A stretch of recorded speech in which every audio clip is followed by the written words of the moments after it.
जय हिंद फ्रेंड्स। आज हम देखेंगे बिहार पुलिस का जो सेकेंड एडिशन का बुक निकाला गया है ज्ञान बिंदु रोशन सर द्वारा। इसमें जो है वो 2010 से 2024 तक का प्रीवियस ईयर क्वेश्चन है। तो आज हम इसका देखेंगे 25वां सेट देखेंगे। इससे पहले का सारा सेट हो चुका है और एग्ज़ाम भी बहुत नज़दीक आ चुका है। तो आइए देखते हैं 25वां सेट का पहला क्वेश्चन। पहला क्वेश्चन है व्याकुल शब्द का संधि विच्छेद है। तो यहाँ पे व्याकुल शब्द का संधि विच्छेद हो जाएगा बी प्लस आकुल हो जाएगा, व्याकुल हो जाएगा। तो ऑप्शन ए आंसर हो जाएगा इसका। यहाँ पे और भी दिया हुआ है संधि विच्छेद, तो उसको भी देखते चलेंगे। बी प्लस अर्थ से बराबर हो जाएगा, यहाँ पे व्यर्थ हो जाएगा। वी प्लस अस्त मिलके व्यस्त बन जाएगा। बी प्लस आपक व्यापक हो जाएगा। बी प्लस आपकता हो जाएगा, व्यापकता हो जाएगा। बी प्लस अव्यवहार हो जाएगा, व्यवहार हो जाएगा। बी प्लस छेद विच्छेद हो जाएगा। बी प्लस नी प्लस आस हो जाएगा, यहाँ पर जाएगा विनाश हो जाएगा। बी प्लस सम हो जाएगा, विषम हो जाएगा। और है यहाँ पे बी प्लस स्मरण हो जाएगा, बी स्मरण हो जाएगा। अगला क्वेश्चन दूसरा नंबर क्वेश्चन है वसो मोरे नयनन में नंदलाला काव्य पंक्ति किसके द्वारा रचित है। तो ये जो पंक्ति है वो मीराबाई द्वारा रचित है। तो ऑप्शन डी इसका आंसर हो जाएगा। मीराबाई की अन्य महत्वपूर्ण पंक्तियाँ यहाँ पे दिया होगा। घायल की गति घायल जानो और न जानो कोई, ये मीराबाई की पंक्ति है। सावन माँ उमा गयो हियरा भानक सुनया हरि आवरी, यह है पंक्ति है। और जगह संतन संतन संतन ठीक बैठी बैठी लोक लाज खोई। अगला क्वेश्चन देखते हैं। काल तुझसे होड़ है मेरी कविता के लेखक कौन है। तो इसके लेखक जो है वो हो जाएंगे Shamsher Bahadur Singh. Option B answer हो जाएगा। शमशेर बहादुर सिंह की कृतियाँ दिया हुआ है यहाँ पे है चुका भी नहीं हूँ, ये है इनका कृति है। और जगह इतने इतने पास अपने, और जगह बात बोलेगी, और जगह काल तुझसे होड़ है मेरी, सुकून की तलाश, और जगह पटाल पलाट का मोर्चे, और पृथ्वी और आकाश, ये सब शमशेर बहादुर सिंह की कृतियाँ हैं। अगला क्वेश्चन देखते हैं। क्वेश्चन नंबर 4 है he is good in both studies and games. इसको जो करना है ट्रांसलेट मतलब हिंदी में करना है इसको। तो यहाँ पे इसका हो जाएगा वह पढ़ाई और खेल दोनों में अच्छा है। ऑप्शन डी आंसर हो जाएगा इसका। अगला क्वेश्चन किसी कार्य को करने का संकल्प करना काव्य का सही मुहावरा है। तो इसका मुहावरा जो दृढ़ निश्चय, ऑप्शन डी आंसर हो जाएगा। यहाँ पे और भी मुहावरा दिया हुआ और उसका अर्थ दिया हुआ, तो इसको भी देख लेते हैं। लोहा मानना का अर्थ हो जाएगा यहाँ पे प्रभाव स्वीकार करना। डंका बजाना हो जाएगा मशहूर होना। मतलब बेड़ा उठाना हो जाएगा कठिन काम का दृढ़ संकल्प लेना। सिर उठाना हो जाएगा विद्रोह करना हो जाएगा। दांतों से हाथ काटना हो जाएगा पश्चाताप करना हो जाएगा। हो जाएगा तारे गिनना हो जाएगा चिंता में जाकर रात काटना। हो जाएगा टोह न पाना हो जाएगा रहस्य न जानना। अंत पाना मतलब हो जाएगा भेद जानना हो जाएगा इसका अर्थ। अगला क्वेश्चन जो बहुत कुछ जानता हो वाक्यांश के लिए सही शब्द है। तो इसका हो जाएगा बहु यज्ञ हो जाएगा, बहु क्या हो जाएगा, ऑप्शन ए आंसर हो जाएगा। यहाँ पे और भी दिया हुआ जिसने बहुत कुछ सुन रखा हो उसे बोलते हैं बहुश्रुता बोलते हैं।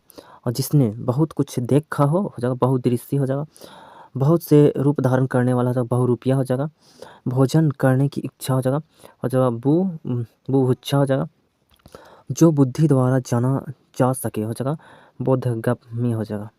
आगे देखते हैं यहाँ पे 7वां क्वेश्चन जिसको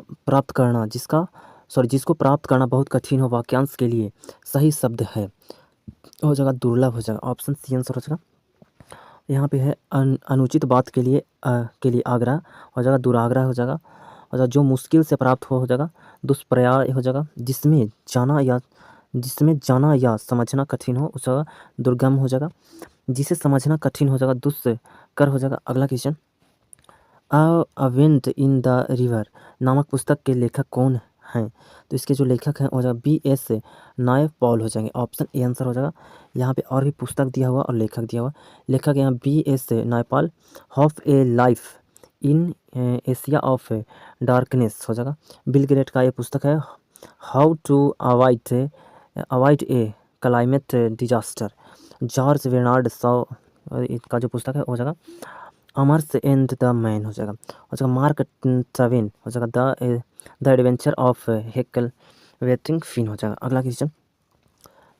अगला 9वां क्वेश्चन यहाँ पे लपटी पहुप पराग पट्ट सनी सवेद मकर रंद इस पद पंक्ति में कौन सा काव्य दोष है। तो सर अधिक पादत्व है। ऑप्शन बी आंसर हो जाएगा। जहाँ काव्य में अनावश्यक शब्दों का प्रयोग किया जाए वहाँ अधिक पदत्व दोष होता है। ऐसे अनावश्यक शब्दों को हटा देने से काव्य का सौंदर्य बढ़ता है घटता नहीं। उदाहरण के लिए लपटे पहुप पराग पट सनी, हो जाएगा सवेद मकरंद। पराग तो पुष्प का ही होता है, अतः यहाँ पहुप शब्द अनावश्यक है, इसलिए अधिक पदत्व दोष है। अगला क्वेश्चन देखते हैं यहाँ पे 10वां number question. Choose the one of the which opposite the right meanings of the given word interrogation. तो इसका हो जाएगा यहाँ पे हो जाएगा फिरामेंटेशन, हो जाएगा फिरामेंटेशन, ऑप्शन डी आंसर हो जाएगा इसका। अगला क्वेश्चन देखते हैं 11 नंबर। बिहार में 1857 की क्रांति कहाँ से शुरू हुआ था? तो ये हुआ था देवघर जिले के रोहिणी नामक स्थान से, ऑप्शन बी आंसर हो जाएगा। आगे देखते हैं यहाँ पे, बिहार में 1857 की क्रांति देवघर जिले के रोहिणी नामक स्थान से प्रारंभ हुआ। अमानत अली हो जाएगा, सलामत अली और शेख हारून बगावत कर अंग्रेज अफसर की हत्या कर देते हैं। यही से 12 जून 1857 को बिहार में क्रांति शुरू हुई। भारत में 1857 की क्रांति का विद्रोह 10 मई 1857 को मेरठ छावनी से शुरू हुआ था। 1857 के विद्रोह के दौरान बिहार में मुंगेर का क्षेत्र अप्रभावित रहा, जबकि विद्रोह का केंद्र आरा, दानापुर, गया, पटना, मुजफ्फरपुर था। पटना में 3 जुलाई 1857 को विद्रोह का नेतृत्व एक पुस्तक विक्रेता पीर अली के द्वारा किया गया। आरा से 1857 की क्रांति का नेतृत्व जगदीशपुर के जमींदार कुंवर सिंह ने की। छपरा से मोहम्मद हुसैन खान ने नेतृत्व में लोगों ने विद्रोह किया। अगला क्वेश्चन 12 नंबर। कोणार्क नाटक के कवि कौन थे? तो इसके कवि थे जगदीश चंद्र माथुर, ऑप्शन बी आंसर हो जाएगा।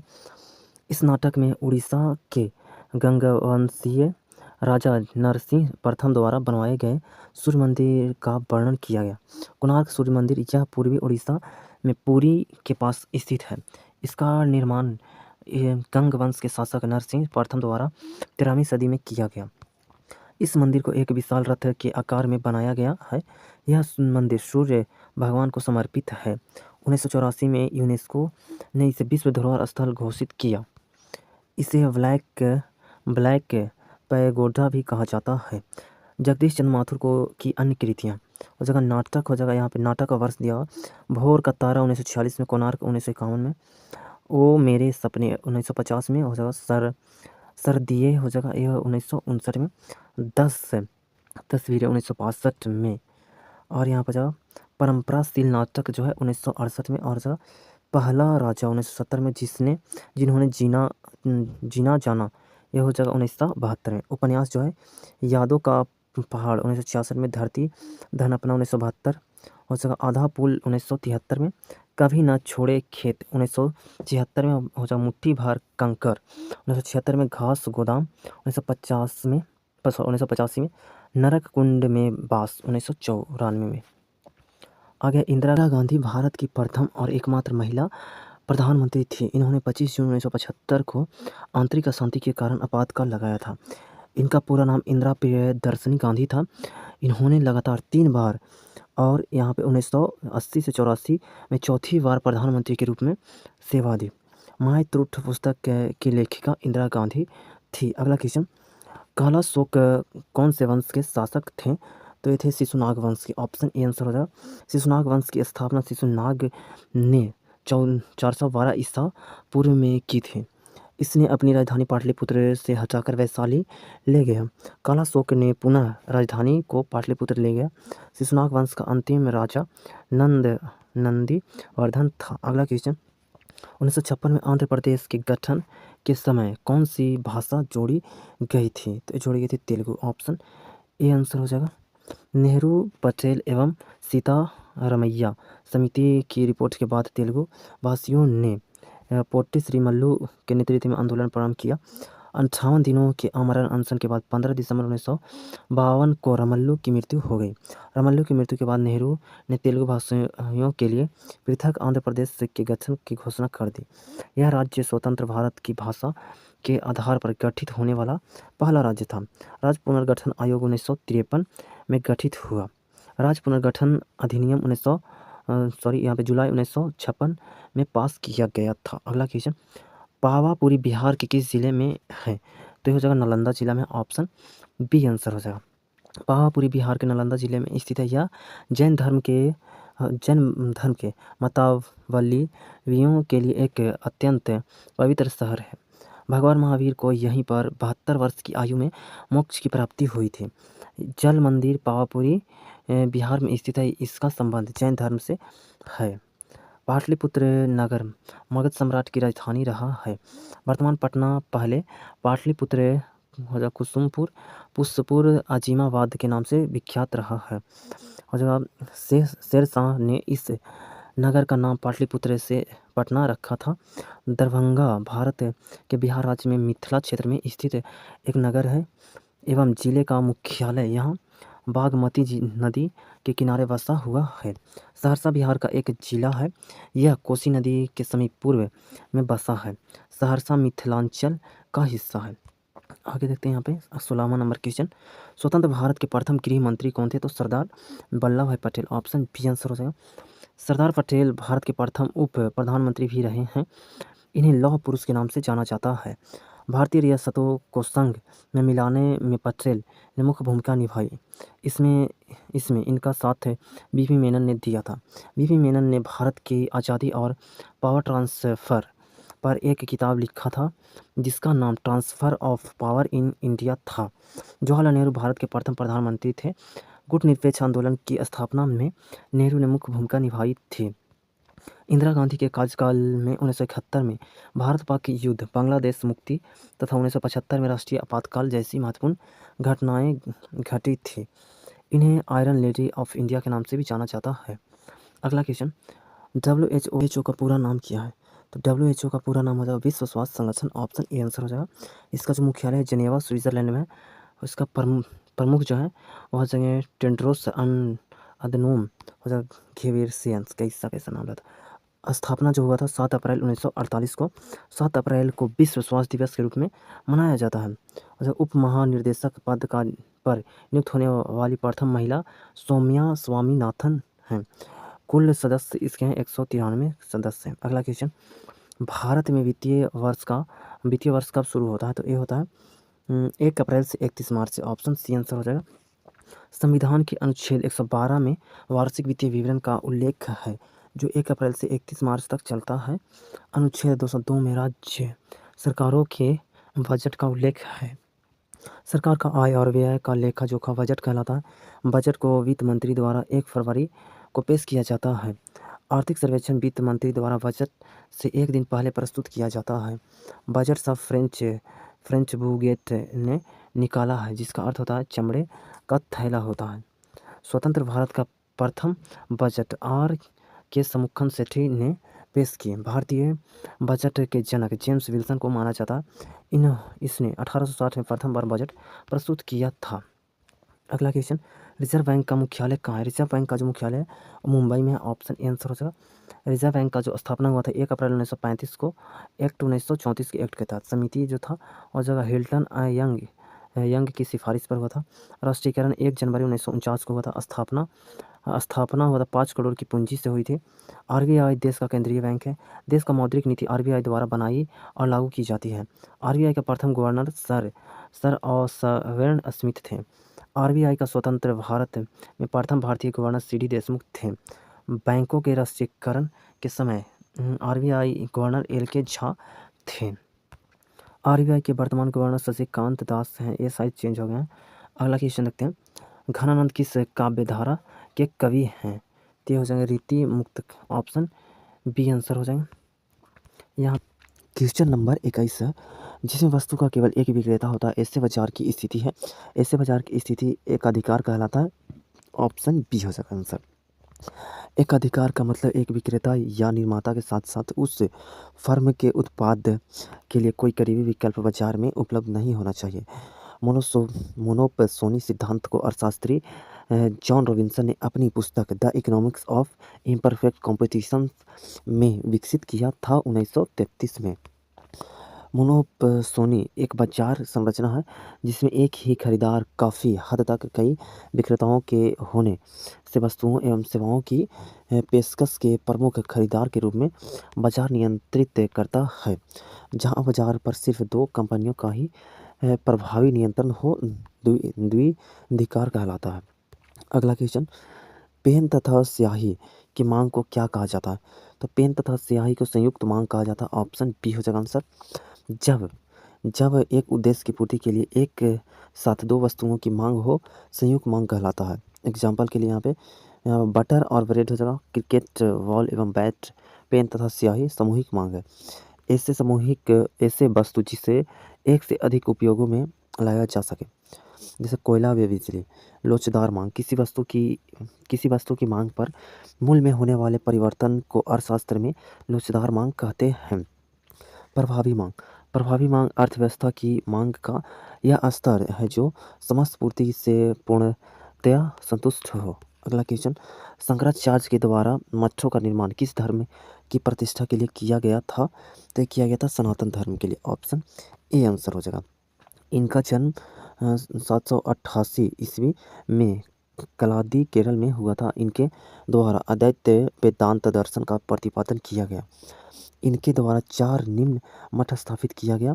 बद्रीनाथ ज्योतिर्पीठ हो जाएगा द्वारका में, शारदा पीठ हो जाएगा पुरी में, गोवर्धन पीठ हो जाएगा मैसूर में, श्रृंगेरी पीठ हो जाएगा। अगला क्वेश्चन, सिराजुद्दौला और ब्रिटिश के बीच प्लासी का युद्ध कब हुआ था?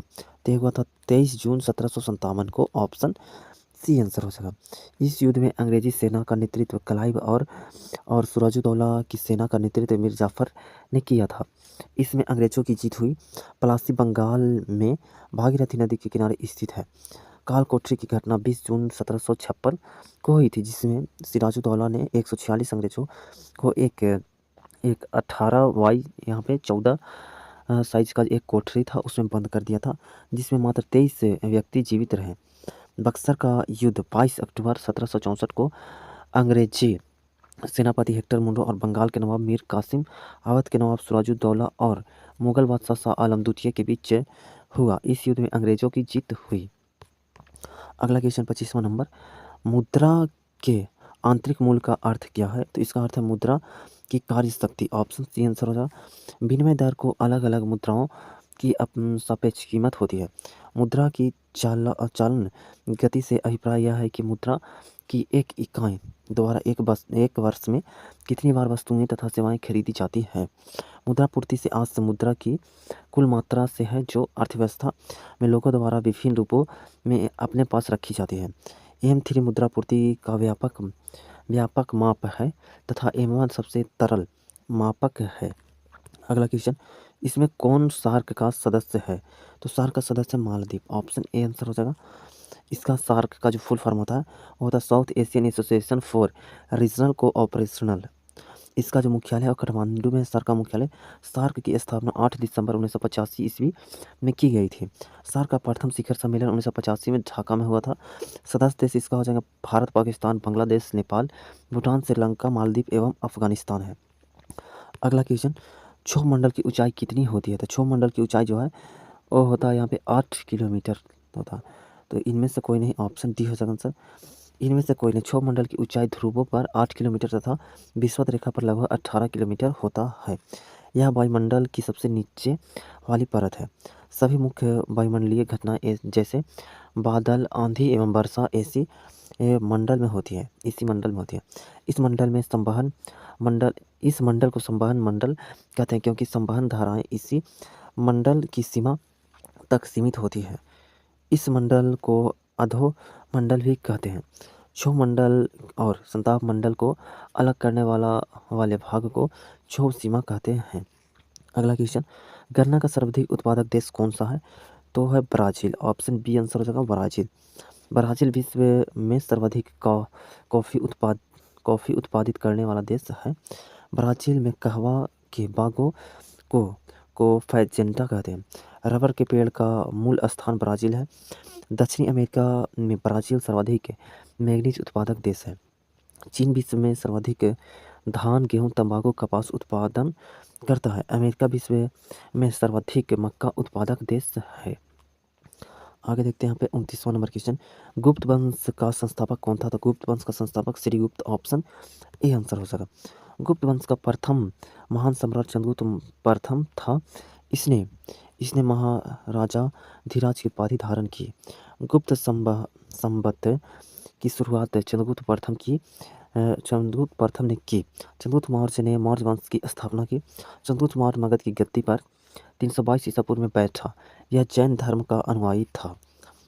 इसने 305 ईसा पूर्व में सेल्यूकस निकेटर को हराया। सेल्यूकस निकेटर का राजदूत मेगास्थनीज चंद्रगुप्त मौर्य के दरबार में रहता था। मेगास्थनीज द्वारा लिखी गई पुस्तक इंडिका है। चाणक्य चंद्रगुप्त मौर्य का गुरु एवं प्रधानमंत्री था। इसके द्वारा लिखा गया पुस्तक अर्थशास्त्र है, जिसका संबंध राजनीति से है।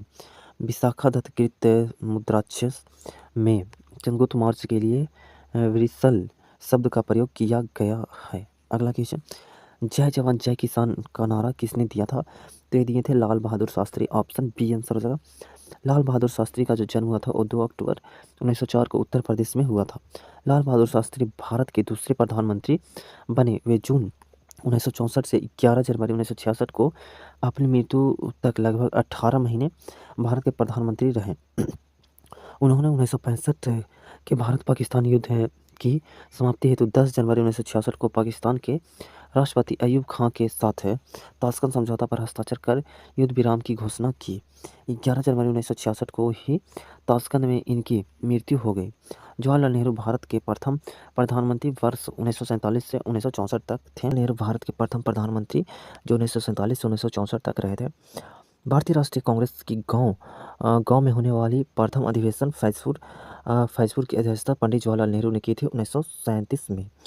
सुभाष चंद्र बोस नेताजी के नाम से विख्यात थे। इन्हें नेताजी की उपाधि एडोल्फ हिटलर ने दी थी। सुभाष चंद्र बोस 2 बार कांग्रेस के अध्यक्ष चुने गए। वर्ष 1939 में कांग्रेस से त्यागपत्र देकर फॉरवर्ड ब्लॉक नामक पार्टी गठित की। जय हिंद तथा दिल्ली चलो का नारा सुभाष चंद्र बोस ने दी थे। 1945 में एक विमान दुर्घटना में इनकी मृत्यु हो गई रहस्यमयी तरीका से। अगला क्वेश्चन, मांग के लिए आवश्यक तत्व है। तो मांग के लिए आवश्यक तत्व वस्तु की इच्छा होता है, एक निहित मूल्य भी होता है, साधन व्यय करने की तत्परता भी होता है। तो इसका आंसर हो जाएगा उपयुक्त सभी। ऑप्शन डी आंसर हो जाएगा इसका। मांग की आवश्यक तत्व निम्नलिखित है। वस्तु की इच्छा, मांग के लिए किसी भी वस्तु को प्राप्त करने की इच्छा होनी चाहिए। जब तक किसी वस्तु को पाने की लालसा नहीं होगी, वह मात्रा में नहीं बदल सकती। साधन व्यय करने की तत्परता, उपभोक्ता उस वस्तु को क्रय करने के लिए उस पर व्यय करने को तत्पर रहना चाहिए। एक निहित मूल्य, वस्तु को प्राप्त करने के लिए उपभोक्ता के पास पर्याप्त धन होना चाहिए, तभी वह उसे क्रय कर सकता है। अगला क्वेश्चन, अर्थशास्त्र में उत्पादन का मतलब है। तो उत्पादन का मतलब उपयोगिता बनाना। ऑप्शन सी आंसर हो जाएगा।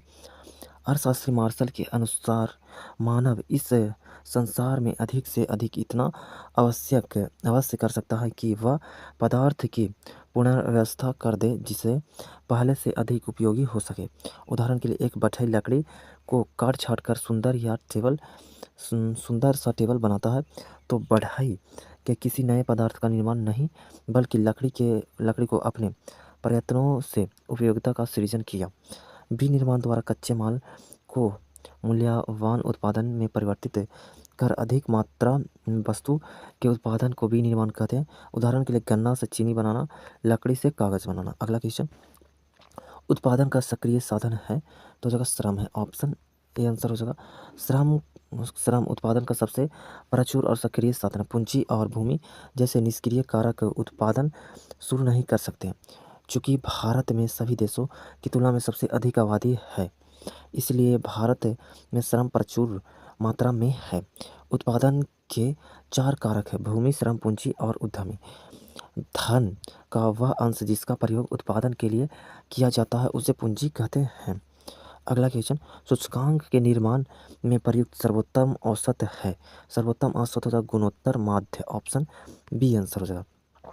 सूचकांक संबंधित चरों के समूह के परिणाम में परिवर्तनों को मापने का एक सांख्यिकीय के साधन है।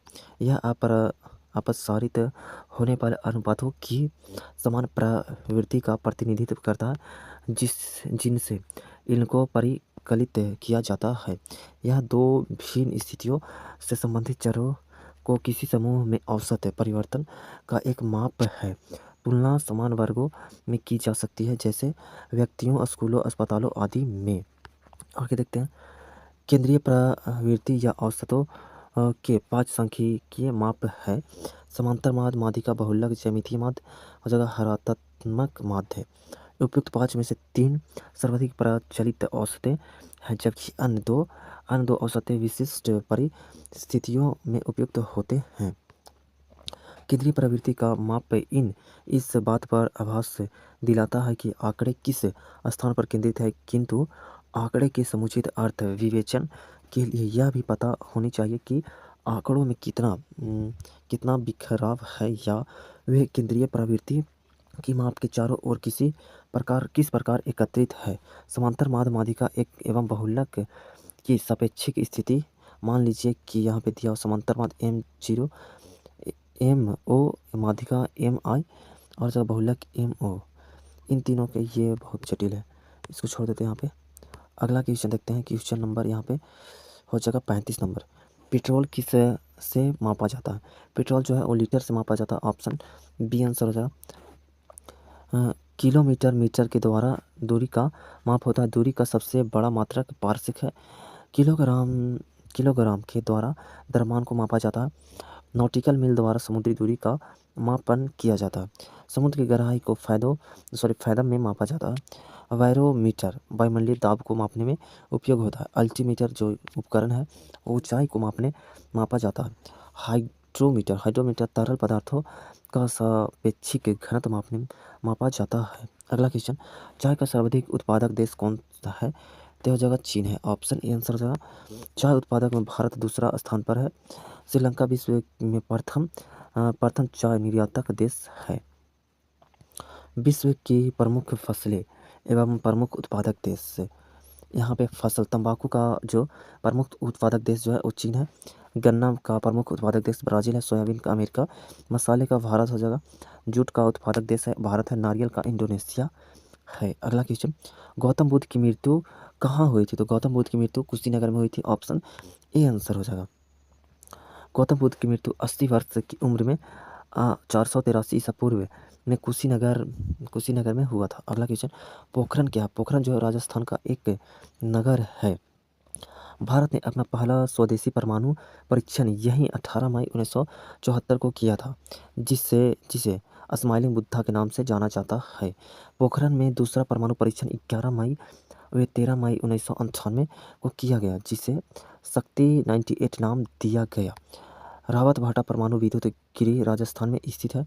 नरौरा परमाणु विद्युत गृह उत्तर प्रदेश में स्थित है। अगला क्वेश्चन, गोवा में पहला शासन किसका था? तो था पुर्तगालियों का। ऑप्शन सी आंसर है। सन 1509 ईस्वी में अल्फांसो द अल्बुकर्क भारत में पुर्तगालियों का वायसराय बना। इसने 1510 ईस्वी में बीजापुर के यूसुफ आदिल शाह से गोवा को जीत लिया। पुर्तगालियों ने अपना पहला व्यापारिक कोचिन में 1503 में स्थापित किया। भारत सरकार 18 दिसंबर 1961 को गोवा मुक्ति के लिए पुर्तगालियों के विरुद्ध कार्रवाई की और गोवा पर पूर्ण अधिकार कर लिया। ब्राह्मा संशोधन 1962 के द्वारा गोवा को भारत का अभिन्न अंग बना लिया गया। अगला क्वेश्चन, मंत्रिपरिषद की नियुक्ति कौन करता है? तो मंत्रिपरिषद की नियुक्ति जो है वो राष्ट्रपति करते हैं। ऑप्शन बी हो जाएगा आंसर, राष्ट्रपति।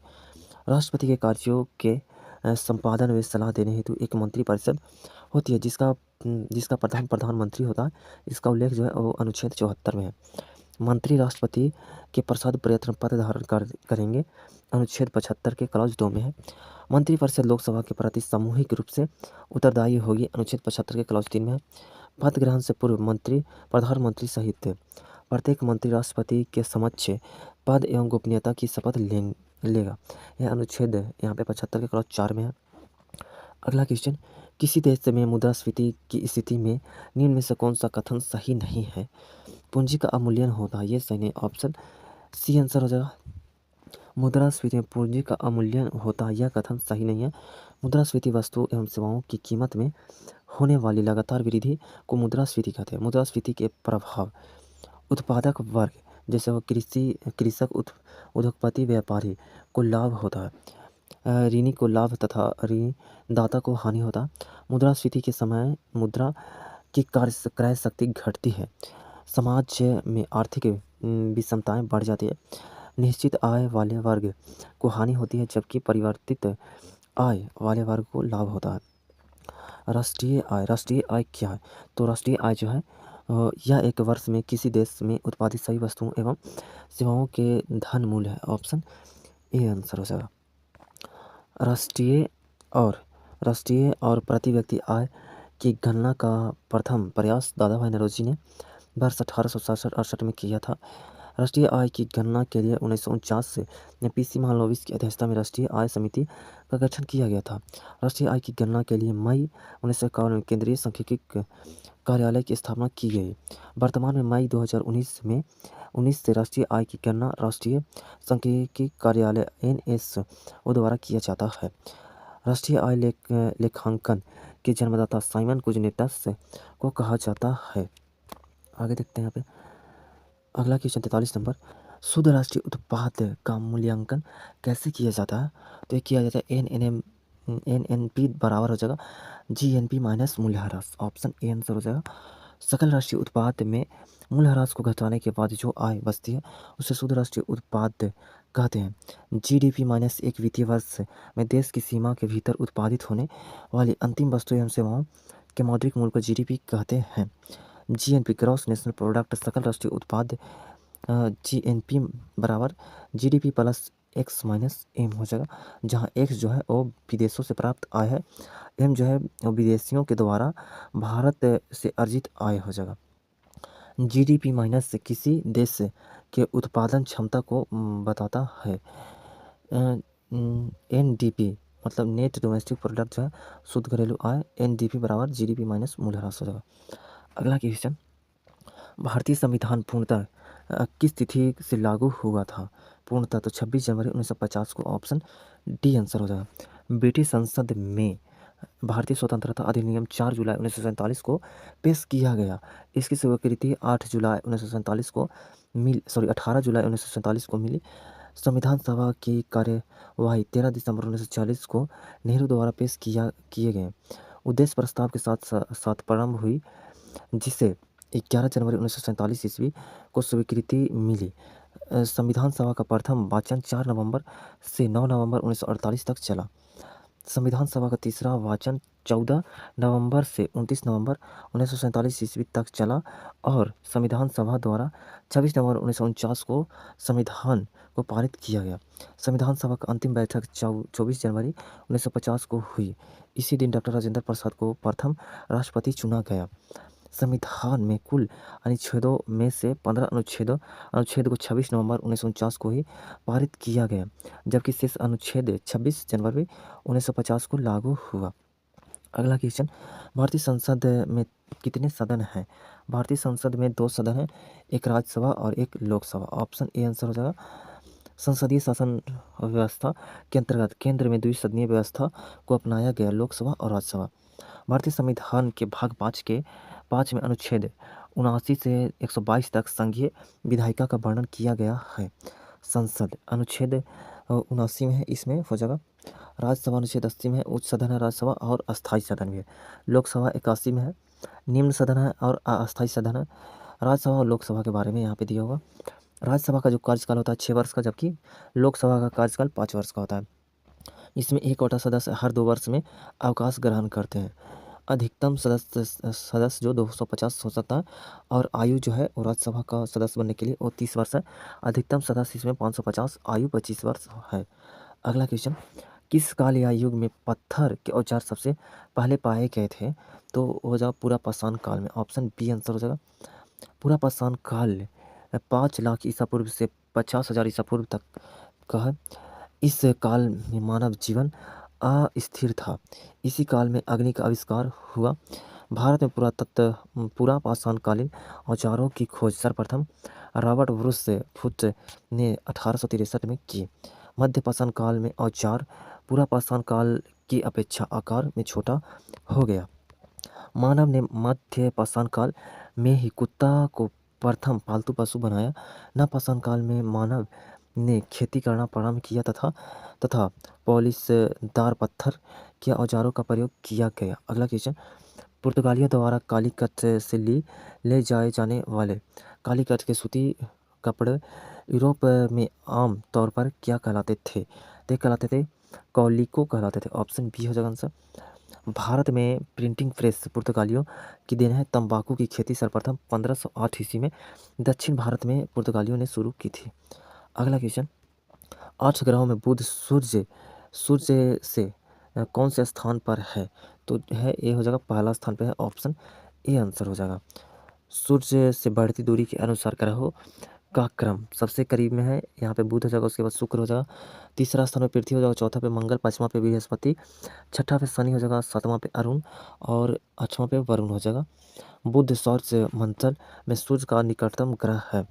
यह सूर्य के परिक्रमा सबसे कम समय में करता है। आकार की दृष्टि से यह सबसे छोटा ग्रह है जिसका कोई उपग्रह नहीं है।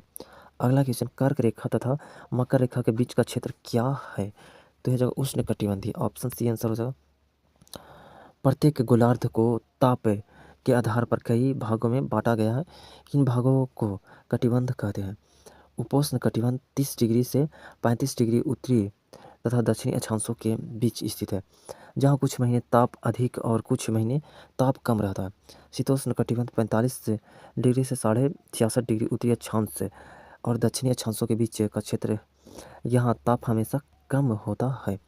ध्रुवीय कटिबंध 66.5 डिग्री से 90 डिग्री के मध्य स्थित क्षेत्र, जहाँ ताप अत्यंत ही कम रहता है, जिसके फलस्वरूप वहाँ हमेशा बर्फ जमी रहती है। अगला क्वेश्चन, बीपीएल श्रेणी से संबंधित वरिष्ठ नागरिकों के लिए भौतिक सहायता तथा असिस्टेड लिविंग डिवाइस उपलब्ध कराने की योजना कौन सी है?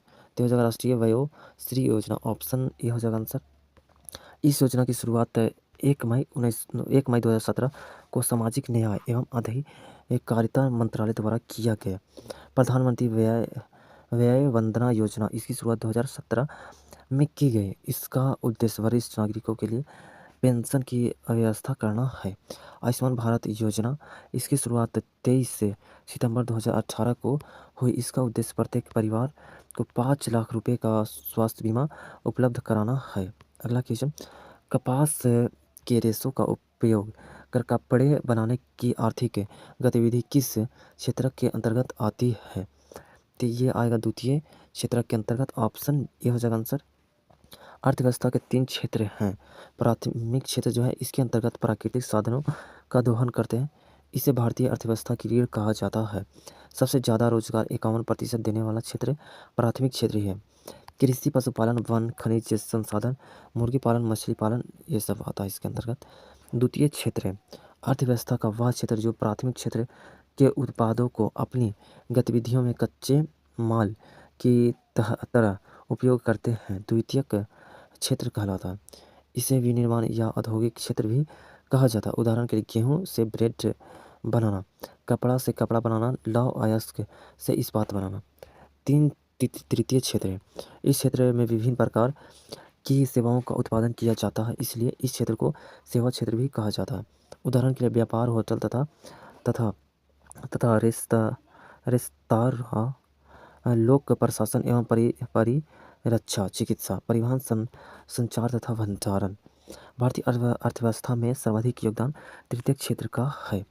अगला क्वेश्चन, कौन सी कला ग्रीक बौद्ध कला के नाम से भी जानी जाती है? तो गांधार कला। ऑप्शन ए आंसर हो जाएगा। कुषाण काल की कला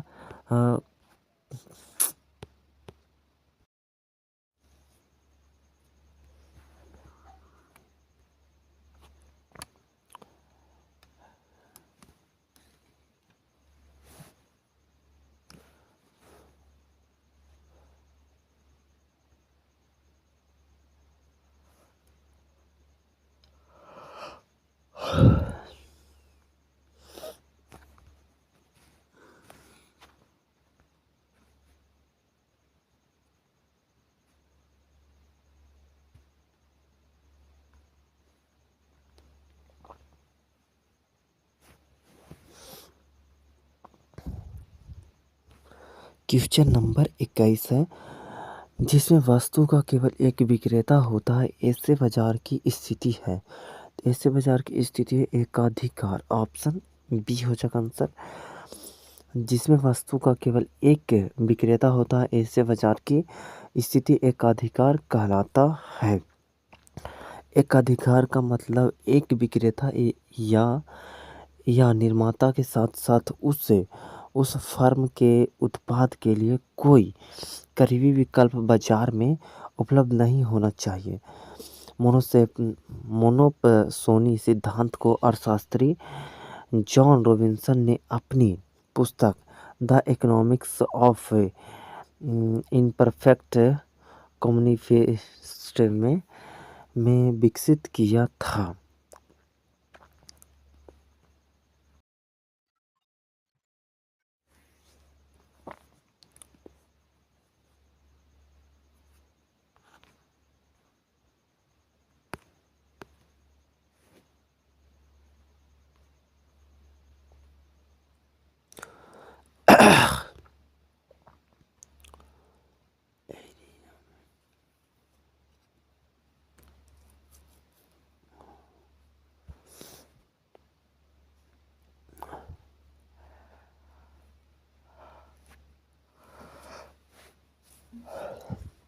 क्वेश्चन नंबर 21 है, जिसमें वस्तु का केवल एक विक्रेता होता है, ऐसे बाजार की स्थिति है। ऐसे बाजार की स्थिति एकाधिकार कहलाता है। ऑप्शन बी हो जाएगा आंसर। एकाधिकार का मतलब एक विक्रेता या निर्माता के साथ साथ उस फर्म के उत्पाद के लिए कोई करीबी विकल्प बाजार में उपलब्ध नहीं होना चाहिए। मोनोपसोनी सिद्धांत को अर्थशास्त्री जॉन रॉबिन्सन ने अपनी पुस्तक the economics of imperfect competition में विकसित किया था 1933 में। मोनोपसोनी एक बाजार संरचना है जिसमें एक ही खरीदार काफ़ी हद तक कई विक्रेताओं के होने से वस्तुओं एवं सेवाओं की पेशकश के प्रमुख खरीदार के रूप में बाजार नियंत्रित करता है। जहां बाजार पर सिर्फ दो कंपनियों का ही प्रभावी नियंत्रण हो, द्विधिकार कहलाता है। अगला क्वेश्चन, पेन तथा स्याही की मांग को क्या कहा जाता है? तो पेन तथा स्याही को संयुक्त मांग कहा जाता है। ऑप्शन बी हो जाएगा आंसर। जब एक उद्देश्य की पूर्ति के लिए एक साथ दो वस्तुओं की मांग हो, संयुक्त मांग कहलाता है। एग्जाम्पल के लिए यहाँ पे बटर और ब्रेड हो जाएगा। क्रिकेट बॉल एवं बैट, पेन तथा स्याही सामूहिक मांग है। ऐसे वस्तु जिसे एक से अधिक उपयोगों में लाया जा सके, जैसे कोयला व बिजली। लोचदार मांग किसी वस्तु की मांग पर मूल्य में होने वाले परिवर्तन को अर्थशास्त्र में लोचदार मांग कहते हैं। प्रभावी मांग अर्थव्यवस्था की मांग का यह स्तर है जो समस्त पूर्ति से पूर्णतया संतुष्ट हो। अगला क्वेश्चन, शंकराचार्य के द्वारा मठों का निर्माण किस धर्म की प्रतिष्ठा के लिए किया गया था? तो किया गया था सनातन धर्म के लिए। ऑप्शन ए आंसर हो जाएगा। इनका जन्म 788 ईस्वी में कलादी केरल में हुआ था। इनके द्वारा अद्वैत वेदांत दर्शन का प्रतिपादन किया गया। इनके द्वारा 4 निम्न मठ स्थापित किया गया। बद्रीनाथ ज्योतिर्पीठ हो जाएगा द्वारका में, शारदा पीठ हो जाएगा पुरी में, गोवर्धन पीठ हो जाएगा मैसूर में, श्रृंगेरी पीठ हो जाएगा। अगला क्वेश्चन, सिराजुद्दौला और ब्रिटिश के बीच प्लासी का युद्ध कब हुआ था?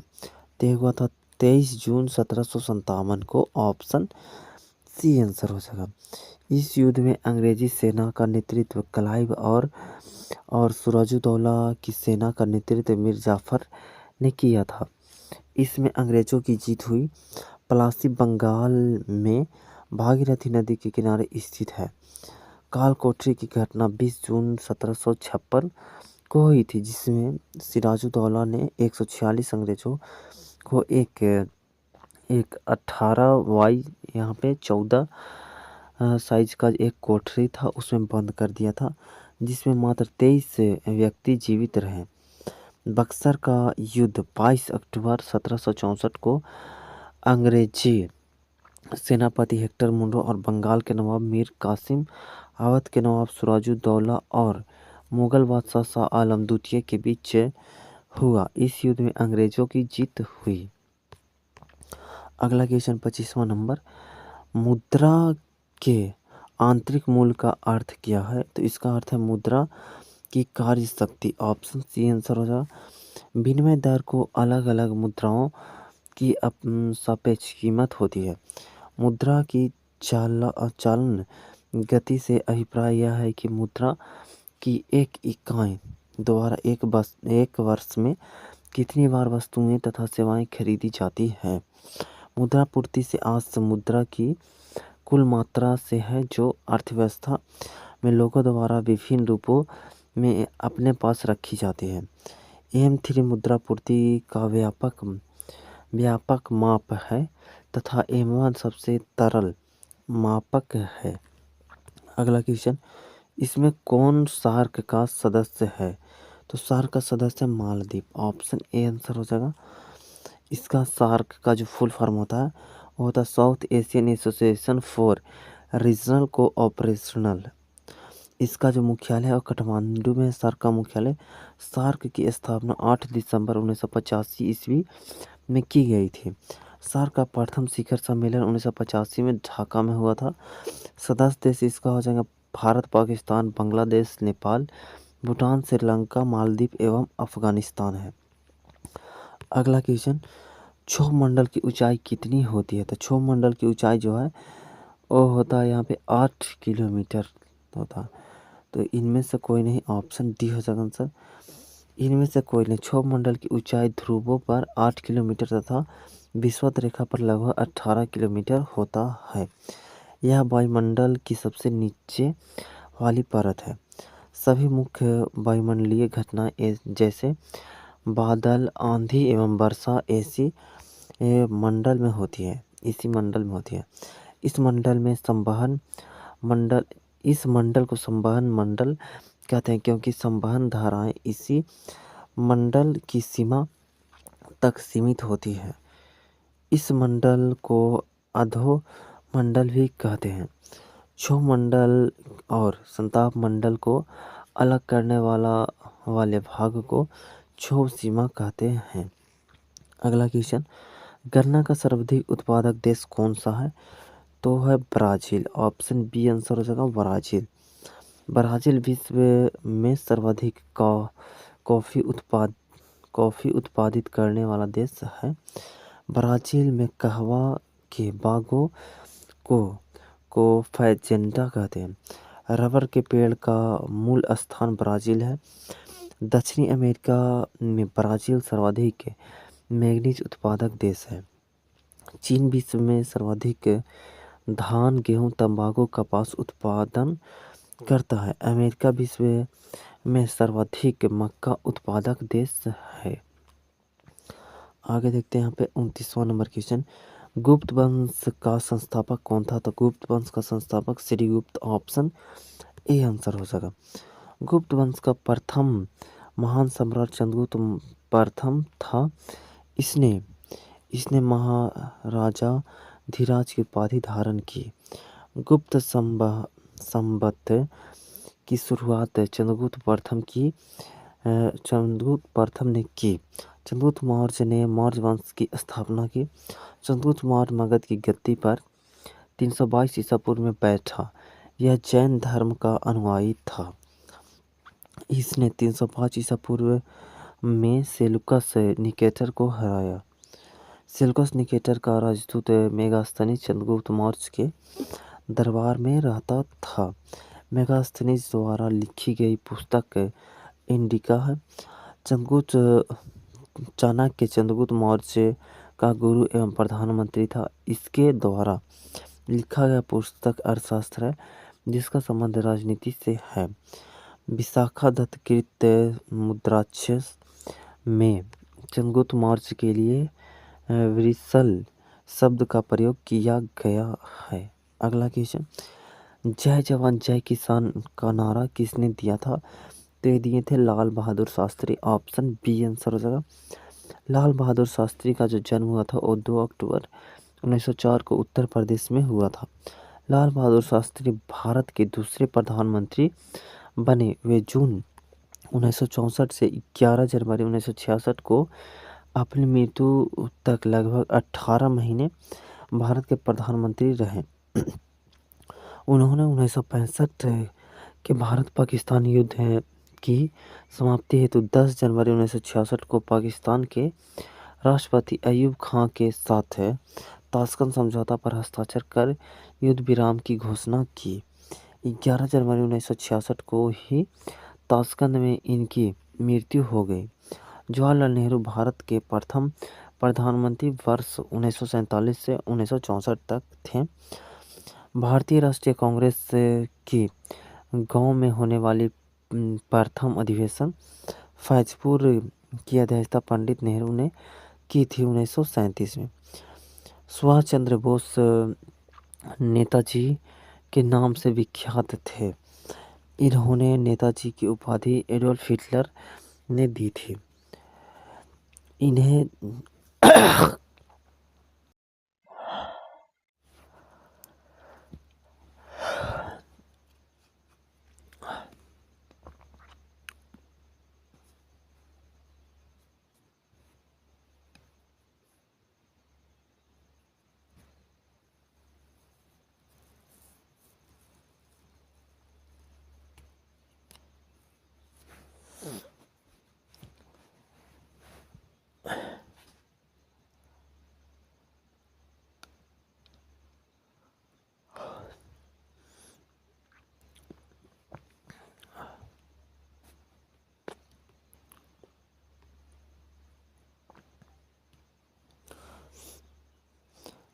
11 जनवरी 1966 को ही ताशकंद में इनकी मृत्यु हो गई। जवाहरलाल नेहरू भारत के प्रथम प्रधानमंत्री बने थे जो वर्ष 1947 से 1964 तक रहे थे।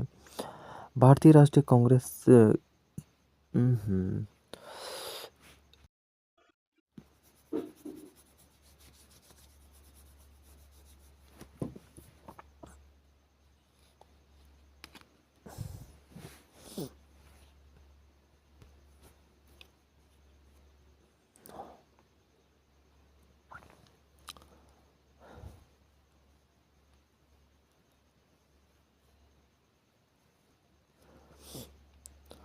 11 जनवरी 1966 को ही ताशकंद में इनकी मृत्यु हो गई। जवाहरलाल नेहरू भारत के प्रथम प्रधानमंत्री जो 1947 से 1964 तक रहे थे।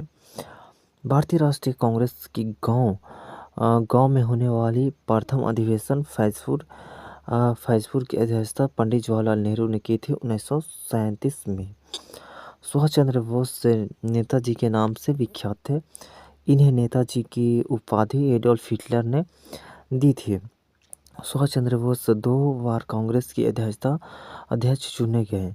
वर्ष 1939 में कांग्रेस से त्यागपत्र देकर फॉरवर्ड ब्लॉक नामक पार्टी गठित की। जय हिंद तथा दिल्ली चलो का नारा सुभाष चंद्र बोस ने दी थी। 1945 में एक विमान दुर्घटना में इनकी मृत्यु हो गई रहस्यमयी तरीका से। अगला क्वेश्चन, मांग के लिए आवश्यक तत्व है। मांग के लिए आवश्यक तत्व है वस्तु की इच्छा, एक निहित मूल्य और साधन व्यय करने की तत्परता। और इसका आंसर हो जाएगा उपयुक्त सभी ऑप्शन डी हो जाएगा इसका आंसर। मांग के आवश्यक तत्व निम्नलिखित हैं। अरे यार,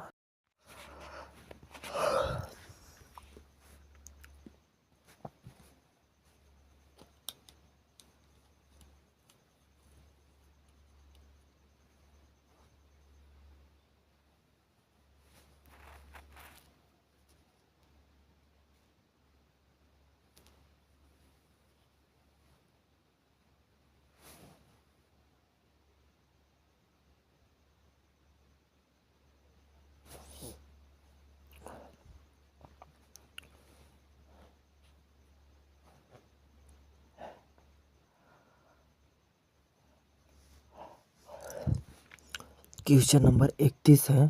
मांग के लिए आवश्यक तत्व है, तो मांग के लिए आवश्यक तत्व वस्तु की इच्छा होता है, एक निहित मूल्य भी होता है, साधन व्यय करने की तत्परता भी होता है। तो इसका आंसर हो जाएगा उपयुक्त सभी, ऑप्शन डी आंसर हो जाएगा इसका। मांग की आवश्यक तत्व निम्नलिखित है। वस्तु की इच्छा, मांग के लिए किसी भी वस्तु को प्राप्त करने की इच्छा होनी चाहिए। जब तक किसी वस्तु को पाने की लालसा नहीं होगी, वह मात्रा में नहीं बदल सकती। साधन व्यय करने की तत्परता, उपभोक्ता उस वस्तु को क्रय करने के लिए उस पर व्यय करने को तत्पर रहना चाहिए। एक निहित मूल्य, वस्तु को प्राप्त करने के लिए उपभोक्ता के पास पर्याप्त धन होना चाहिए, तभी वह उसे क्रय कर सकता है। अगला क्वेश्चन, अर्थशास्त्र में उत्पादन का मतलब है, तो उत्पादन का मतलब उपयोगिता बनाना, ऑप्शन सी आंसर हो जाएगा। अर्थशास्त्री मार्शल के अनुसार मानव इस संसार में अधिक से अधिक इतना अवश्य कर सकता है कि वह पदार्थ की पुनर्व्यवस्था कर दे जिससे पहले से अधिक उपयोगी हो सके। उदाहरण के लिए एक बढ़ई लकड़ी को काट छाट कर सुंदर सा टेबल बनाता है, तो बढ़ई के किसी नए पदार्थ का निर्माण नहीं, बल्कि लकड़ी को अपने प्रयत्नों से उपयोगिता का सृजन किया। विनिर्माण द्वारा कच्चे माल को मूल्यवान उत्पादन में परिवर्तित कर अधिक मात्रा में वस्तु के उत्पादन को विनिर्माण कहते हैं। उदाहरण के लिए गन्ना से चीनी बनाना, लकड़ी से कागज बनाना। अगला क्वेश्चन, उत्पादन का सक्रिय साधन है, तो जगह श्रम है, ऑप्शन ए आंसर हो जाएगा। श्रम उत्पादन का सबसे प्रचुर और सक्रिय साधन है। पूंजी और भूमि जैसे निष्क्रिय कारक उत्पादन शुरू नहीं कर सकते हैं। चूँकि भारत में सभी देशों की तुलना में सबसे अधिक आबादी है, इसलिए भारत में श्रम प्रचुर मात्रा में है। उत्पादन के 4 कारक है, भूमि, श्रम, पूंजी और उद्यमी। धन का वह अंश जिसका प्रयोग उत्पादन के लिए किया जाता है उसे पूंजी कहते हैं। अगला क्वेश्चन, सूचकांक के निर्माण में प्रयुक्त सर्वोत्तम औसत है। सर्वोत्तम औसत हो जाएगा गुणोत्तर माध्य, ऑप्शन बी आंसर हो जाएगा। सूचकांक, यहाँ पे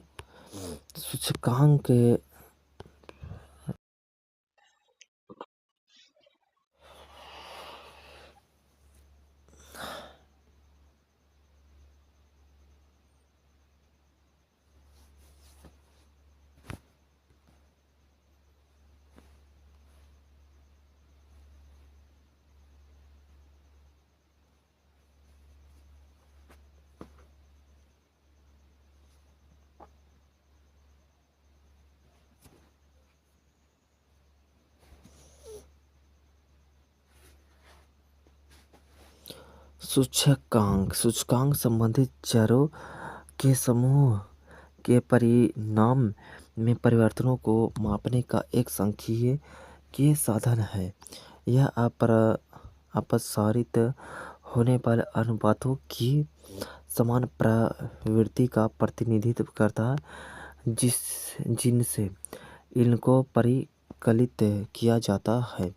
यह दो भिन्न स्थितियों से संबंधित चरों को किसी समूह में औसत परिवर्तन का एक माप है। तुलना समान वर्गों में की जा सकती है, जैसे व्यक्तियों, स्कूलों, अस्पतालों आदि में। आगे देखते हैं, केंद्रीय प्रवृत्ति या औसतों के 5 सांख्यिकीय माप है। समांतर माध्य, माध्यिका, बहुलक, ज्यामितीय माध्य और जगह हरात्मक माध्य है। उपयुक्त 5 में से 3 सर्वाधिक प्रचलित औसतें हैं, जबकि अन्य दो औसतें विशिष्ट परिस्थितियों में उपयुक्त होते हैं।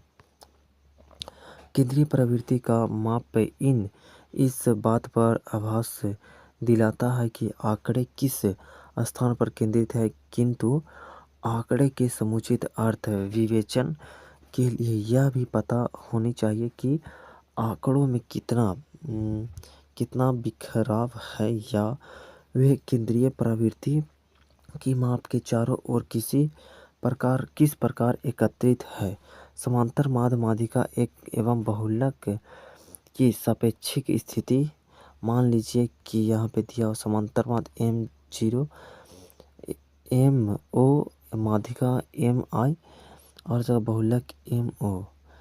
इन तीनों के ये बहुत जटिल है, इसको छोड़ देते हैं यहाँ पे। अगला क्वेश्चन देखते हैं। क्वेश्चन नंबर यहाँ पे हो जाएगा 35 नंबर। पेट्रोल किस से मापा जाता है? पेट्रोल जो है वो लीटर से मापा जाता है। ऑप्शन बी आंसर हो जाएगा। किलोमीटर मीटर के द्वारा दूरी का माप होता है। दूरी का सबसे बड़ा मात्रक पार्शिक है। किलोग्राम के द्वारा द्रव्यमान को मापा जाता है। नॉटिकल मील द्वारा समुद्री दूरी का मापन किया जाता है। समुद्र की गहराई को फैथम में मापा जाता है। बैरोमीटर वायुमंडलीय दाब को मापने में उपयोग होता है। अल्टीमीटर जो उपकरण है ऊंचाई को मापा जाता है। हाइड्रोमीटर तरल पदार्थों का सापेक्षिक घनत्व मापा जाता है। अगला क्वेश्चन, चाय का सर्वाधिक उत्पादक देश कौन सा है? तो जगह चीन है। ऑप्शन ए आंसर हो जाएगा। चाय उत्पादक में भारत दूसरा स्थान पर है। श्रीलंका विश्व में प्रथम चाय निर्यातक देश है। विश्व की प्रमुख फसलें एवं प्रमुख उत्पादक देश से यहाँ पे फसल तंबाकू का जो प्रमुख उत्पादक देश जो है वो चीन है। गन्ना का प्रमुख उत्पादक देश ब्राज़ील है। सोयाबीन का अमेरिका। मसाले का भारत हो जाएगा। जूट का उत्पादक देश है भारत है। नारियल का इंडोनेशिया है। अगला क्वेश्चन, गौतम बुद्ध की मृत्यु कहाँ हुई थी? तो गौतम बुद्ध की मृत्यु कुशीनगर में हुई थी। ऑप्शन ए आंसर हो जाएगा। गौतम बुद्ध की मृत्यु 80 वर्ष की उम्र में 483 ईसा पूर्व में कुशीनगर में हुआ था। अगला क्वेश्चन, पोखरण क्या है? पोखरण जो है राजस्थान का एक नगर है। भारत ने अपना पहला स्वदेशी परमाणु परीक्षण यहीं 18 मई 1974 को किया था, जिसे स्माइलिंग बुद्धा के नाम से जाना जाता है। पोखरण में दूसरा परमाणु परीक्षण 11 मई व 13 मई 1998 को किया गया, जिसे शक्ति 98 नाम दिया गया। रावतभाटा परमाणु विद्युत गृह राजस्थान में स्थित है। नरौरा परमाणु विद्युत गृह उत्तर प्रदेश में स्थित है। अगला क्वेश्चन, गोवा में पहला शासन किसका था? तो था पुर्तगालियों का। ऑप्शन सी आंसर है। सन 1509 ईस्वी में अल्फांसो द अल्बुकर्क भारत में पुर्तगालियों का वायसराय बना। इसने 1510 ईस्वी में बीजापुर के यूसुफ आदिल शाह से गोवा को जीत लिया। पुर्तगालियों ने अपना पहला व्यापारिक कोचीन में 1503 में स्थापित किया। भारत सरकार 18 दिसंबर 1961 को गोवा मुक्ति के लिए पुर्तगालियों के विरुद्ध कार्रवाई की और गोवा पर पूर्ण अधिकार कर लिया। ब्राह्मा संशोधन 1962 के द्वारा गोवा को भारत का अभिन्न अंग बना लिया गया। अगला क्वेश्चन, मंत्रिपरिषद की नियुक्ति कौन करता है? तो मंत्रिपरिषद की नियुक्ति जो है वो राष्ट्रपति करते हैं। ऑप्शन बी हो जाएगा आंसर, राष्ट्रपति। राष्ट्रपति के कार्यों के संपादन व सलाह देने हेतु एक मंत्रिपरिषद होती है, जिसका प्रधानमंत्री होता है। इसका उल्लेख जो है वो अनुच्छेद 74 में है। मंत्री राष्ट्रपति के पश्चात प्रयत्न पद धारण करेंगे। अनुच्छेद 75 के क्लॉज 2 में है। मंत्रिपरिषद लोकसभा के प्रति सामूहिक रूप से उत्तरदायी होगी। अनुच्छेद 75 के क्लॉज 3 में है। पद ग्रहण से पूर्व प्रधानमंत्री सहित प्रत्येक मंत्री राष्ट्रपति के समक्ष पद एवं गोपनीयता की शपथ लेगा। यह अनुच्छेद यहाँ पे 75 के क्लॉज 4 में है। अगला क्वेश्चन, किसी देश में मुद्रास्फीति की स्थिति में निम्न में से कौन सा कथन सही नहीं है? पूंजी का अवमूल्यन होता है, ये सही नहीं। ऑप्शन सी आंसर हो जाएगा। मुद्रास्फीति में पूंजी का अवमूल्यन होता है, यह कथन सही नहीं है। मुद्रास्फीति वस्तु एवं सेवाओं की कीमत में होने वाली लगातार वृद्धि को मुद्रास्फीति कहते हैं। मुद्रास्फीति के प्रभाव उत्पादक वर्ग जैसे वो कृषक, उद्योगपति, व्यापारी को लाभ होता है। ऋणी को लाभ तथा ऋणदाता को हानि होता है। मुद्रास्फीति के समय मुद्रा की क्रय शक्ति घटती है। समाज में आर्थिक विषमताएं बढ़ जाती है। निश्चित आय वाले वर्ग को हानि होती है, जबकि परिवर्तित आय वाले वर्ग को लाभ होता है। राष्ट्रीय आय क्या है? तो राष्ट्रीय आय जो है यह एक वर्ष में किसी देश में उत्पादित सभी वस्तुओं एवं सेवाओं के धन मूल्य है। ऑप्शन ए आंसर हो जाएगा। राष्ट्रीय और प्रति व्यक्ति आय की गणना का प्रथम प्रयास दादा भाई नौरोजी ने वर्ष 1867-68 में किया था। राष्ट्रीय आय की गणना के लिए 1949 में पीसी महालनोबिस की अध्यक्षता में राष्ट्रीय आय समिति का गठन किया गया था। राष्ट्रीय आय की गणना के लिए मई 1951 में केंद्रीय सांख्यिकी कार्यालय की स्थापना की गई। वर्तमान में मई 2019 से राष्ट्रीय आय की गणना राष्ट्रीय सांख्यिकी कार्यालय NSO द्वारा किया जाता है। राष्ट्रीय आय लेखांकन के जन्मदाता साइमन कुजनेटस को कहा जाता है। आगे देखते हैं यहाँ पे अगला क्वेश्चन 43 नंबर, शुद्ध राष्ट्रीय उत्पाद का मूल्यांकन कैसे किया जाता है? तो ये किया जाता है NNP बराबर GNP माइनस मूल्यह्रास। ऑप्शन ए आंसर हो जाएगा।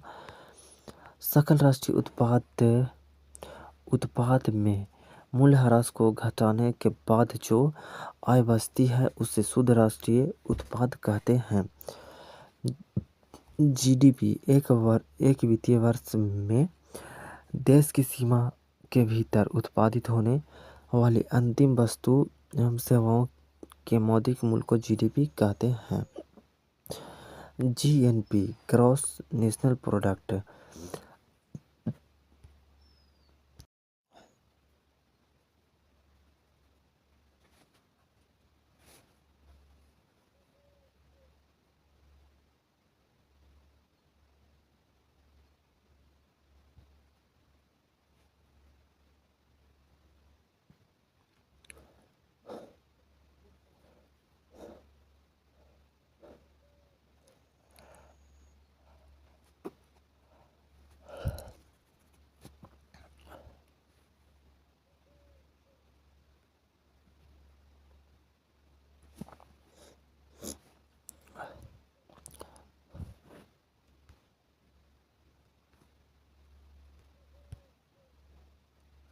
क्वेश्चन नंबर 43 है, शुद्ध राष्ट्रीय उत्पाद का मूल्यांकन कैसे किया जाता है?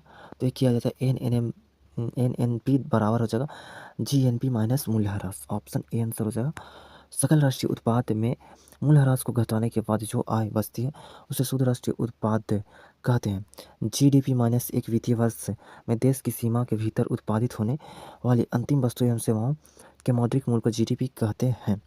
GNP ग्रॉस नेशनल प्रोडक्ट सकल राष्ट्रीय उत्पाद GNP बराबर GDP plus x minus M हो जाएगा, जहाँ x जो है वो विदेशों से प्राप्त आय है, m जो है वो विदेशियों के द्वारा भारत से अर्जित आय हो जाएगा। GDP माइनस किसी देश के उत्पादन क्षमता को बताता है। NDP मतलब नेट डोमेस्टिक प्रोडक्ट जो है शुद्ध घरेलू आय, NDP बराबर GDP माइनस मूल्यह्रास हो जाएगा। अगला क्वेश्चन, भारतीय संविधान पूर्णतः किस तिथि से लागू हुआ था? पूर्णतः तो 26 जनवरी 1950 को। ऑप्शन डी आंसर हो जाएगा। ब्रिटिश संसद में भारतीय स्वतंत्रता अधिनियम 4 जुलाई 1947 को पेश किया गया। इसकी स्वीकृति 8 जुलाई 1947 को 18 जुलाई 1947 को मिली। संविधान सभा की कार्यवाही 13 दिसंबर 1946 को नेहरू द्वारा पेश किए गए उद्देश्य प्रस्ताव के साथ प्रारंभ हुई, जिसे 11 जनवरी 1947 ईस्वी को स्वीकृति मिली। संविधान सभा का प्रथम वाचन 4 नवंबर से 9 नवंबर 1948 तक चला। संविधान सभा का तीसरा वाचन 14 नवंबर से 29 नवंबर 1947 ईस्वी तक चला और संविधान सभा द्वारा 26 नवंबर 1949 को संविधान को पारित किया गया। संविधान सभा का अंतिम बैठक 24 जनवरी 1950 को हुई। इसी दिन डॉक्टर राजेंद्र प्रसाद को प्रथम राष्ट्रपति चुना गया। संविधान में कुल अनुच्छेदों में से 15 अनुच्छेद को 26 नवंबर 1949 को ही पारित किया गया, जबकि शेष अनुच्छेद 26 जनवरी 1950 को लागू हुआ। अगला क्वेश्चन, भारतीय संसद में कितने सदन हैं? भारतीय संसद में 2 सदन हैं, एक राज्यसभा और एक लोकसभा। ऑप्शन ए आंसर हो जाएगा। संसदीय शासन व्यवस्था के अंतर्गत केंद्र में द्विसदनीय व्यवस्था को अपनाया गया, लोकसभा और राज्यसभा। भारतीय संविधान के भाग 5 में अनुच्छेद 79 से 122 तक संघीय विधायिका का वर्णन किया गया है। संसद अनुच्छेद 79 में है, इसमें हो जाएगा। राज्यसभा अनुच्छेद 80 में है, उच्च सदन है राज्यसभा और अस्थायी सदन भी है। लोकसभा 81 में है, निम्न सदन है और अस्थायी सदन है। राज्यसभा और लोकसभा के बारे में यहाँ पे दिया होगा। राज्यसभा का जो कार्यकाल होता है 6 वर्ष का, जबकि लोकसभा का कार्यकाल 5 वर्ष का होता है। इसमें एक कोटा सदस्य हर 2 वर्ष में अवकाश ग्रहण करते हैं। अधिकतम सदस्य जो 250 हो सकता है और आयु जो है वो राज्यसभा का सदस्य बनने के लिए वो 30 वर्ष है। अधिकतम सदस्य इसमें 550, आयु 25 वर्ष है। अगला क्वेश्चन, किस काल या युग में पत्थर के औजार सबसे पहले पाए गए थे? तो हो जाएगा पूरा पाषाण काल में। ऑप्शन बी आंसर हो जाएगा। पूरा पाषाण काल 5 लाख ईसा पूर्व से 50,000 ईसा पूर्व तक का है। इस काल में मानव जीवन अस्थिर था। इसी काल में अग्नि का आविष्कार हुआ। भारत में पूरा पाषाणकालीन औजारों की खोज सर्वप्रथम रॉबर्ट ब्रूस फुट ने 1863 में की। मध्य पाषाण काल में औजार पूरा पाषाण काल की अपेक्षा आकार में छोटा हो गया। मानव ने मध्य पाषाण काल में ही कुत्ता को प्रथम पालतू पशु बनाया। नव पाषाण काल में मानव ने खेती करना प्रारंभ किया तथा पॉलिशदार पत्थर के औजारों का प्रयोग किया गया। अगला क्वेश्चन, पुर्तगालियों द्वारा कालीकट से ले जाए जाने वाले कालीकट के सूती कपड़े यूरोप में आम तौर पर क्या कहलाते थे? ते कहलाते थे कौलिको कहलाते थे। ऑप्शन बी हो जाएगा आंसर। भारत में प्रिंटिंग प्रेस पुर्तगालियों की देन है। तंबाकू की खेती सर्वप्रथम 1508 ईस्वी में दक्षिण भारत में पुर्तगालियों ने शुरू की थी। अगला क्वेश्चन, 8 ग्रहों में बुध सूर्य से कौन से स्थान पर है? तो है ए हो जाएगा, पहला स्थान पर है। ऑप्शन ए आंसर हो जाएगा। सूर्य से बढ़ती दूरी के अनुसार ग्रहों का क्रम सबसे करीब में है, यहाँ पे बुध हो जाएगा, उसके बाद शुक्र हो जाएगा, तीसरा स्थान पे पृथ्वी हो जाएगा, चौथा पे मंगल, पांचवा पे बृहस्पति, छठा पे शनि हो जाएगा, सातवां पे अरुण और आठवां पे वरुण हो जाएगा। बुध सौर मंडल में सूर्य का निकटतम ग्रह है। यह सूर्य के परिक्रमा सबसे कम समय में करता है। आकार की दृष्टि से यह सबसे छोटा ग्रह है जिसका कोई उपग्रह नहीं है। अगला क्वेश्चन, कर्क रेखा तथा मकर रेखा के बीच का क्षेत्र क्या है? तो यह जगह उष्णकटिबंधीय। ऑप्शन सी आंसर हो जाएगा। प्रत्येक गोलार्ध को ताप के आधार पर कई भागों में बांटा गया है। इन भागों को कटिबंध कहते हैं। उपोष्ण कटिबंध 30 डिग्री से 35 डिग्री उत्तरी तथा दक्षिणी अक्षांशों के बीच स्थित है, जहाँ कुछ महीने ताप अधिक और कुछ महीने ताप कम रहता है। शीतोष्ण कटिबंध 45 डिग्री से 66.5 डिग्री उत्तरी अक्षांश से और दक्षिणी अक्षांशों के बीच का क्षेत्र, यहाँ ताप हमेशा कम होता है। ध्रुवीय कटिबंध 66.5 डिग्री से 90 डिग्री के मध्य स्थित क्षेत्र, जहाँ ताप अत्यंत ही कम रहता है, जिसके फलस्वरूप वहाँ हमेशा बर्फ जमी रहती है। अगला क्वेश्चन, बीपीएल श्रेणी से संबंधित वरिष्ठ नागरिकों के लिए भौतिक सहायता तथा असिस्टेड लिविंग डिवाइस उपलब्ध कराने की योजना कौन सी है? तो हो जाएगा राष्ट्रीय वयोश्री योजना। ऑप्शन ए हो जाएगा आंसर। इस योजना की शुरुआत 1 मई 2017 को सामाजिक न्याय एवं अधिकारिता मंत्रालय द्वारा किया गया। प्रधानमंत्री व्यय वंदना योजना, इसकी शुरुआत 2017 में की गई। इसका उद्देश्य वरिष्ठ नागरिकों के लिए पेंशन की व्यवस्था करना है। आयुष्मान भारत योजना, इसकी शुरुआत 23 सितंबर 2018 को हुई। इसका उद्देश्य प्रत्येक परिवार को 5 लाख रुपए का स्वास्थ्य बीमा उपलब्ध कराना है। अगला क्वेश्चन, कपास के रेशों का उपयोग कर कपड़े बनाने की आर्थिक गतिविधि किस क्षेत्र के अंतर्गत आती है? तो ये आएगा द्वितीय क्षेत्र के अंतर्गत। ऑप्शन ए हो जाएगा आंसर। अर्थव्यवस्था के 3 क्षेत्र हैं।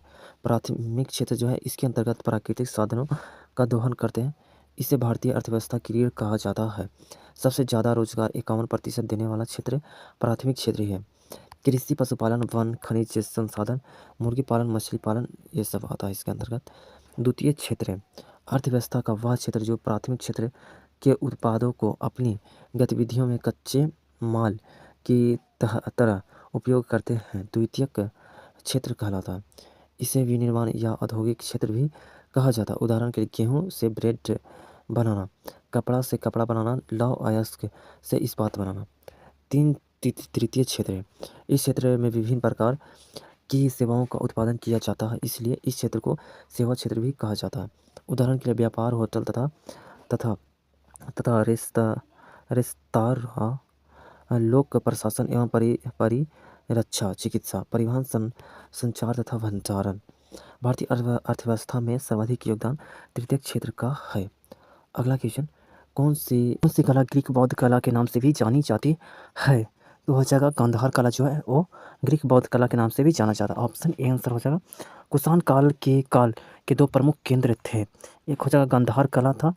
ईसा पूर्व प्रथम शताब्दी के मध्य उत्तर पश्चिम में गांधार में कला की एक शैली का विकास हुआ जिसे गांधार शैली कहते हैं। इस शैली का सर्वाधिक विकास कुषाण काल में हुआ था।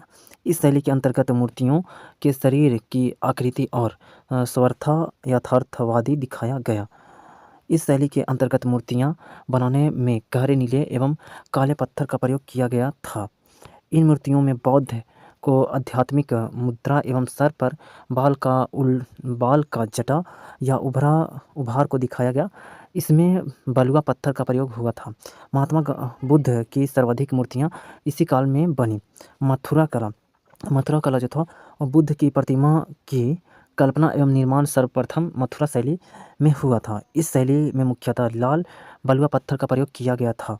मथुरा कला के अंतर्गत बुद्ध की धर्मचक्र मुद्रा, अभय मुद्रा, ध्यान मुद्रा, भू स्पर्श मुद्रा आदि मूर्तियों का निर्माण किया गया था। मथुरा कला का संबंध बौद्ध, जैन तथा ब्राह्मण ग्रंथ से संबंधित मूर्तियों से है। इसमें चेहरे पर प्रसन्नता का भाव दिखाया गया है। मथुरा की शुंग कला में भारहुत और सांची के शुद्ध पुरानी परंपरा का चित्रण किया गया है। मधुबनी कला, यह बिहार के मिथिला की लोक चित्र शैली है। इसके अंतर्गत आंगन या चौखट के सामने जमीन पर चित्रकारी की जाती है। अगला क्वेश्चन, किस अधिनियम ने नस्ल, धर्म तथा राष्ट्रीय मूल के आधार पर भेदभाव को निषेध कर दिया था? नागरिक अधिकार अधिनियम। ऑप्शन सी हो जाएगा आंसर। नस्ल, धर्म तथा राष्ट्रीय मूल के आधार पर भेदभाव नागरिक अधिकार अधिनियम 1964 के द्वारा निषेध किया गया। नागरिक अधिकार संरक्षण अधिनियम 1955 अस्पृश्यता अर्थात छुआछूत को निषेध घोषित किया गया। 1833 के चार्टर अधिनियम में दास प्रथा के उन्मूलन का प्रावधान किया गया था। बंधुआ मजदूर उन्मूलन अधिनियम 1976 में आया था।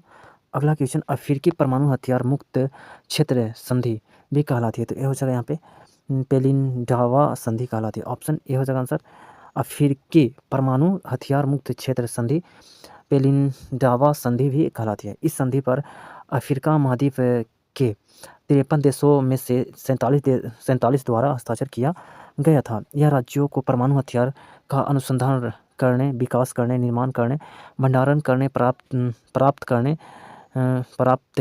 रखने या नियंत्रण को रोकता है। यह संधि 11 अप्रैल 1996 को हस्ताक्षर के लिए खोला गया और 15 जुलाई 2009 को लागू किया गया। अगला क्वेश्चन, भारत का कौन सा पड़ोसी देश बर्मा के नाम से भी जाना जाता है? तो जगह म्यांमार। ऑप्शन ए हो जाएगा आंसर। भारत का पड़ोसी देश जो म्यांमार है वो बर्मा के नाम से भी जाना जाता है। भारतीय शासन अधिनियम 1935 के तहत बर्मा को भारत से 1937 में अलग किया गया। इसकी राजधानी नेपियदा है। बर्मा 4 जनवरी 1948 ईस्वी को जापान से स्वतंत्र हुआ। बांग्लादेश का उद्भव 1971 के भारत पाक युद्ध के साथ हुआ। इसकी राजधानी ढाका व मुद्रा टाका है। भूटान की राजधानी थिम्पू व मुद्रा न्यूट्रलम है। राष्ट्रीय खेल और तीरंदाजी है। चीन की राजधानी बीजिंग व मुद्रा रेनमिनबी युआन है। इसकी राष्ट्रीय खेल टेबल टेनिस व आधिकारिक भाषा मंदारिन है। अगला क्वेश्चन, जिन की खोज किसने किया था? जिन की खोज जोहान्सबर्ग ने किया था, जोहानसन ने किया था। ऑप्शन बी हो जाएगा आंसर। जिन की खोज जोहानसन ने की थी। जोहानसन ने ही सर्वप्रथम 1909 में जिन शब्द का प्रयोग किया। जिन गुणसूत्रों में पाई जाने वाली आनुवंशिकी इकाई है। जिन डीएनए का एक भाग है। जिन का प्रयोगशाला में सर्वप्रथम संश्लेषण हरगोविंद खुराना ने किया था। आनुवंशिकता का पिता ग्रेगर जोहान मेंडल को कहा जाता है। डब्ल्यू वाटसन ने 1905 ईस्वी में सर्वप्रथम जेनेटिक्स नाम का प्रयोग किया। न्यूटन ने गुरुत्वाकर्षण व गति से संबंधित खोज की। अगला की कमी से होता है तो रतौंधी जो है विटामिन ए की कमी से होता है। ऑप्शन ए आंसर हो जाएगा। विटामिन शब्द का प्रयोग सर्वप्रथम फंक ने 1911 ईस्वी में किया था। विटामिन एक प्रकार के कार्बनिक यौगिक होते हैं। विटामिन शरीर के जैविक क्रियाओं के लिए अत्यंत आवश्यक है। यह 2 प्रकार के होते हैं। वसा में घुलनशील हो जाएगा, जल में घुलनशील हो जाएगा। जल में घुलनशील विटामिन बी और सी है। वसा में घुलनशील विटामिन ए हो जाएगा, विटामिन डी, विटामिन ई और विटामिन के। विटामिन ए दिया हुआ यहाँ विटामिन और रासायनिक नाम और कमी से होने वाला रोग। विटामिन ए का जो रासायनिक नाम जो है हो जाएगा रेटिनॉल है। और इससे विटामिन ए की कमी से जीरोपैथेलमिया होता है और रतौंधी होता है। विटामिन बी का जो रासायनिक नाम हो जाएगा थायमिन है। और विटामिन बी की कमी से होने वाला रोग बेरी है। विटामिन सी का रासायनिक नाम हो जाएगा एस्कॉर्बिक एसिड है। और इसकी विटामिन सी की कमी से अस्कर्वी रोग होता है, मसूड़े का फूलना। विटामिन डी का रासायनिक नाम हो जाएगा कैल्सिफेरॉल हो जाएगा, कैल्सिफेरॉल। और इसकी विटामिन डी की कमी से रिकेट रोग होता है, रिकेट्स। अगला क्वेश्चन नंबर 58 है। न्यूट्रॉन की खोज किसने की? तो न्यूट्रॉन की खोज जेम्स चैडविक ने 1932 में किया था। और इलेक्ट्रॉन की खोज जे थॉम्सन ने 1897 में किया। प्रोटॉन की खोज गोल्डस्टीन ने 1886 में किया। और इसका प्रोटॉन का जो नामांकन है वो 1919 में रदरफोर्ड द्वारा किया गया। परमाणु के नाभिक की खोज रदरफोर्ड ने किया था। पॉजिट्रॉन की खोज एंडरसन ने की। पॉजिट्रॉन इलेक्ट्रॉन का प्रतीकन होता है। इलेक्ट्रॉन की तरंग प्रकृति की खोज डी ब्रोगली ने की थी।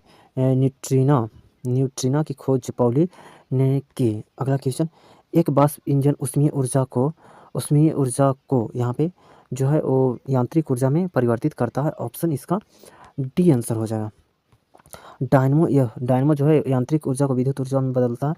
और विद्युत मोटर जो है विद्युत ऊर्जा को उष्मीय ऊर्जा में। और बैटरी जो है और रासायनिक ऊर्जा को विद्युत ऊर्जा में बदलता है। माइक्रोफोन जो है ध्वनि ऊर्जा को विद्युत ऊर्जा में। लाउड स्पीकर है विद्युत ऊर्जा को ध्वनि ऊर्जा में। और वाल्व जो है विद्युत ऊर्जा को प्रकाश ऊर्जा में बदलता है। अगला क्वेश्चन, गुब्बारे में किस गैस का प्रयोग किया जाता है? तो गुब्बारा में जो हीलियम गैस का प्रयोग किया जाता है। ऑप्शन ए आंसर हो जाएगा। वायु के साथ विस्फोटक न बनाने के कारण हाइड्रोजन की जगह हीलियम को वरीयता दी जाती है। हीलियम की खोज पियरे जॉनसन एवं नॉर्मन लोकियर ने की। हीलियम और ऑक्सीजन का प्रयोग कृत्रिम श्वसन के लिए किया जाता है। हाइड्रोजन का प्रयोग रॉकेट ईंधन में होता है। इसे भविष्य का ईंधन भी कहते हैं। लिथियम सबसे हल्की धातु है। अगला क्वेश्चन, ग्लोबल वार्मिंग किस गैस से होता है? हो जाएगा CO2 से। ऑप्शन बी हो जाएगा आंसर CO2 कार्बन डाइऑक्साइड। पृथ्वी के तापमान में वृद्धि ग्लोबल वार्मिंग कहलाता है। इसे भूमंडलीय तापन भी कहा जाता है।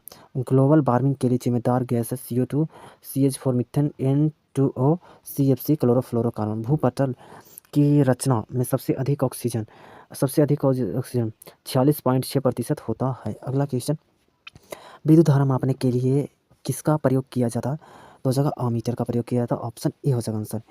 एनीमोमीटर हवा की शक्ति एवं गति को मापता है। अल्टीमीटर उड़ते हुए विमान की ऊंचाई मापते हैं। और ऑडियोमीटर ध्वनि की तीव्रता को मापने में काम आता है। और जो लक्स मीटर जो है प्रकाश की तीव्रता मापने में काम आता है। ओडोमीटर वाहन द्वारा तय की गई दूरी मापने में काम आता है। अगला क्वेश्चन, विद्युत बल्ब का फिलामेंट किसका बना होता है? तो जो होता है टंगस्टन का। ऑप्शन बी हो जाएगा आंसर। टंगस्टन का गलनांक लगभग 3500 डिग्री सेल्सियस होता है। नाइक्रोम का प्रयोग विद्युत हीटर के कुंडली बनाने में होता है। टीन एवं सीसा का प्रयोग सोल्डर बनाने में किया जाता है। सबसे भारी धातु ओस्मियम है। सबसे कठोर धातु टंगस्टन है। अगला क्वेश्चन, COOH में कार्यात्मक ग्रुप है, मतलब functional group single bond COOH में। इसमें हो जाएगा carboxylic acid. Option A answer हो जाएगा। एल्डिहाइड को सबसे महत्वपूर्ण कार्यात्मक समूह माना जाता है। अमीनो अम्ल तथा एसिटिक अम्ल आदि कार्बोक्सिलिक अम्ल है। पिकिक एसिड का उपयोग विस्फोटकों में किया जाता है। एस्कॉर्बिक एसिड विटामिन सी में पाया जाता है।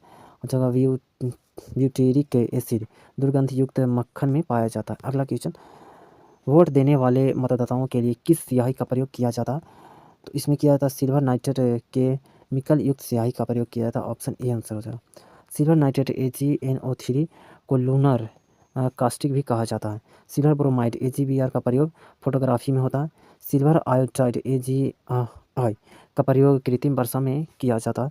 सिल्वर क्लोराइड AgCl को हर सिल्वर कहा जाता है। सिल्वर सल्फाइड के कारण चांदी काली पड़ जाती है। अगला क्वेश्चन, शक्ति का एसआई मात्रक क्या होता है? तो शक्ति का एसआई मात्रक वाट होता है। ऑप्शन बी आंसर हो जाएगा, वाट। यहाँ पे भौतिक राशि दिया हुआ और उसका एसआई मात्रक। कार्य का एसआई मात्रक हो जाएगा जूल हो जाएगा, बल का न्यूटन हो जाएगा, विद्युत आवेश का कूलम, आवृत्ति का हर्ट्ज और दाब का पास्कल हो जाएगा एसआई मात्रक। अगला क्वेश्चन, इनमें से तरल तत्व कौन सा है? इसमें से तरल तत्व है पारा। ऑप्शन ए आंसर हो जाएगा। पारा द्रव के रूप में पाया जाता है। ऑप्शन ए आंसर हो जाएगा। पारा को लौह पात्र में रखा जाता है क्योंकि यह लोहे के साथ अमलगम नहीं बनाता है। ट्यूबलाइट में सामान्यतः मरकरी वाष्प और आर्गन गैस भरी रहती है। पारा को क्यूबिक सिल्वर के नाम से भी जाना जाता है। पारा का प्रयोग क्लस्टनर क्लेनर विधि द्वारा सोडियम हाइड्रोक्साइड के निर्माण में किया जाता है। पारा का निष्कर्षण मुख्यतः सीने बार अयस्क से किया जाता है। द्रव में सबसे अधिक घनत्व पारा का होता है। इसका गलनांक -39 डिग्री सेल्सियस है। जस्ता का उपयोग लोहे को जंग लगाने से बचने के लिए जस्तेदार लोहा बनाने में प्रयुक्त होता है। जस्ता का उपयोग युद्ध क्षेत्र में हो जाएगा धूमपत्र बनाने में किया जाता है। तांबा का प्रयोग विद्युत तार एवं विद्युत उपकरण के निर्माण में किया जाता है। तांबा का उपयोग कैलोरीमीटर के निर्माण में किया जाता है। अगला क्वेश्चन, मानव के हृदय में कितने वेसम पाए जाते हैं? तो इसमें पाए जाते हैं 4 वेसम। ऑप्शन ए आंसर हो जाएगा। हृदय दोहरी झिल्ली से घिरा होता है जिसे हृदयावरण या पेरिकार्डियम कहते हैं। हृदय के अलग अगले भाग में दायां अलिंद एवं बायां अलिंद तथा पिछले भाग में दायां निलय एवं बायां निलय होता है। दाहिना अलिंद निलय के बीच त्रिवलनी कपाट होता है। बायां अलिंद निलय के बीच द्विलनी कपाट होता है। मनुष्य के हृदय का भार लगभग 300 ग्राम होता है। शरीर से हृदय की ओर रक्त ले जाने वाली रक्तवाहिनी को शिरा कहते हैं। हृदय से शरीर की ओर रक्त ले जाने वाली रक्तवाहिनी को धमनी कहते हैं। अगला क्वेश्चन, सलाइवा किसके पाचन में सहायक होता है? तो सलाइवा जो है मीठा ग्लूकोज या शर्करा को पचाने में सलाइवा काम आता है, मतलब सहायता करता है। ऑप्शन ए आंसर हो जाएगा। लार में जल लगभग 95% होता है। टाइलिन एवं लाइसोजाइम एंजाइम पाए जाते हैं। टाइलिन भोजन में उपस्थित मंड को माल्टोज शर्करा में बदलता है। माल्टोज नामक एंजाइम माल्टोज शर्करा को ग्लूकोज में परिवर्तित कर देता है। लाइसोजाइम एंजाइम सूक्ष्मजीवों को नष्ट करने का कार्य करता है। लार का पीएच मान जो है वो 6.5 होता है, अर्थात यह अम्लीय प्रकृति का होता है। अगला क्वेश्चन, ग्लूकोज का सूत्र है। ग्लूकोज का सूत्र C6H12O6 है। ऑप्शन ए आंसर हो जाएगा। 1 ग्राम ग्लूकोज के पूर्ण ऑक्सीकरण से 4.2 KCl मतलब कैलोरी ऊर्जा उत्पन्न प्राप्त होता है। मतलब अगला क्वेश्चन, बच्चा को जन्म लेने के बाद कौन सी टीका लगाया जाता है? तो बच्चा को जन्म लेने के बाद हेपेटाइटिस बी का टीका लगाया जाता है। ऑप्शन बी आंसर हो जाएगा। हेपेटाइटिस रोग विषाणु द्वारा होता है, इससे प्रभावित अंग यकृत होता है। अगला क्वेश्चन, डेयरी फार्म में किसका उत्पादन होता है? तो डेयरी में दूध का उत्पादन होगा। ऑप्शन सी आंसर होगा। श्वेत क्रांति जो है दूध से संबंधित है। ऑपरेशन फ्लड की शुरुआत 1970 में वर्गीस कुरियन ने की थी। राष्ट्रीय डेयरी अनुसंधान संस्थान करनाल हरियाणा में है। राष्ट्रीय डेयरी विकास बोर्ड आनंदन गुजरात में है। प्रत्येक वर्ष 1 जून को विश्व दूध दिवस के रूप में मनाया जाता है। वर्तमान में दूध उत्पादन में भारत का स्थान प्रथम और दूसरा स्थान पर अमेरिका है। अगला क्वेश्चन, विद्युत चुंबक बनाया जाता है। विद्युत चुंबक जो है नरम लोहे से बनाया जाता है। ऑप्शन बी हो जाएगा आंसर। अगला क्वेश्चन, निम्नलिखित में से कौन सा एक लुप्तप्राय औषधि पादप है? तो ईसबगोल। ऑप्शन बी आंसर हो जाएगा। ईसबगोल एक झाड़ीनुमा पौधा है। इसका छिलका कवच अतिसार रोग का आयुर्वेदिक औषधि है। इस पौधे का उत्पत्ति स्थान मिस्र तथा ईरान है। भारत में पंजाब, मालवा और सिंध के क्षेत्र में पाया जाता है। बबुल अफ्रीका व भारतीय उपमहाद्वीप का मूल वृक्ष है। इसका वनस्पतिक नाम अकासिया नीलोतिका है। पीपल एक विशालकाय वृक्ष है जिसका भारतीय संस्कृति में महत्वपूर्ण स्थान है। अगला क्वेश्चन, ऊष्मागतिकी का प्रथम नियम जिस संरक्षण नियम के ऊपर आधारित है वह जो ऊष्मा का नियम ऊर्जा का नियम। ऑप्शन ए आंसर हो ऊर्जा का नियम। ऊर्जा संरक्षण का नियम, ऊर्जा न तो निर्माण होता है और न ही विनाश होता है, यह केवल एक रूप से दूसरे रूप में परिवर्तित होता है। द्रव्यमान संरक्षण नियम, द्रव्यमान द्रव अविनाशी है, द्रव को न ही उत्पन्न किया जा सकता है और न ही नष्ट किया जा सकता है। संवेग संरक्षण का नियम, यदि एक या एक से अधिक वस्तुओं द्वारा एक दूसरे पर पारस्परिक बल लगाया जा रहा तो इस क्रिया के पूर्व व पश्चात उनका कुल संवेग संरक्षित रहता है जब तक कि उन पर कोई बाह्य बल न लग जाए। आवेश का नियम, किसी पदार्थ का वह गुण जिसके कारण उसमें विद्युत तथा चुंबकीय प्रभाव उत्पन्न होता है विद्युत आवेश कहलाता है। अगला क्वेश्चन, वर्षा की बूंदें गोलाकार किस कारण से होती है? तो पृष्ठ तनाव के कारण। ऑप्शन ए आंसर होगा किसी द्रव का पृष्ठ तनाव वह बल है जो द्रव के मुक्त पृष्ठ पर खींची गई काल्पनिक रेखा के एक ओर उसकी एकांक लंबाई में लंबवत तथा पृष्ठ के तल में कार्य करता है। पृष्ठ तनाव का ऐसा मात्रक न्यूटन पर मीटर है। द्रव का तापमान बढ़ने पर पृष्ठ तनाव कम हो जाता है। जल में मिट्टी का तेल छिड़क देने पर पृष्ठ तनाव कम हो जाता है। पृष्ठ तनाव के कारण लोहे की सुई जल की सतह पर तैरती है। वाष्पीकरण के कारण मिट्टी के घड़े में जल ठंडा रहता है। अगला क्वेश्चन, निम्न में से कौन सा तत्व है? इसमें से हीरा जो है तत्व है। ऑप्शन सी आंसर हो जाएगा। हीरा ताप एवं विद्युत का कुचालक होता है। यह दुनिया का सबसे कठोर पदार्थ है। इसका अपवर्तनांक 2.4177 अपेक्षिक घनत्व इसका है 3.52 तथा क्रांतिक कोण 24.4 डिग्री होता है। शुद्ध हीरा पारदर्शक एवं रंगहीन होता है। नीलम एक प्रकार का खनिज है। यह अल्युमिनियम